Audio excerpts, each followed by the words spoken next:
அது பஞ்சு மிட்டாய் சாப்பிடக்கூடாது. சாப்பிடக்கூடாது, கெடுதல், ஏகப்பட்ட கெடுதல். பஞ்சு மிட்டாங்கிறத விட நிறைய போதைப் பொருள் இருக்குது.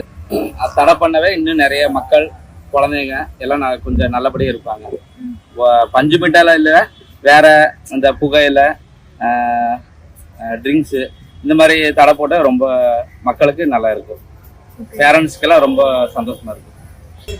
அதான் குழந்தைங்க நிறைய லைக் பண்ணி சாப்பிட்றாங்க. அதுதான் அது என்ன பேக் எஃபெக்ட்டுன்னே தெரியாமல் வாங்கி சாப்பிட்டு இருக்காங்க. ஸோ அதுதான் அது பேன் பண்ணது ஓகே, குட் நியூஸ் தான். அது ஒவ்வொன்றா கண்டுபிடிச்சி கவர்மெண்ட் தான் என்ன பண்ணணுமோ பண்ணணும். அது நம்ம என்ன பண்ணணுமோ அது சிகரெட்டு இப்போ அப்படி தான். சிகரெட்டு, சரக்கு, நீங்கள் எல்லாமே பார்க்குறோம், எல்லாமே கவர்மெண்ட் தான் செயலே பண்ணுறாங்க. அப்படி பார்த்தா நம்ம இது எல்லாமே எல்லாத்தையும் சொல்லிடலாமே, எதுவுமே அப்படி பண்ண முடியாது. எது கெடுதலோ அதை தான் கவர்மெண்ட்டும் சேல் பண்ணுறாங்க. அதுக்கு நம்ம என்ன பண்ண முடியும்?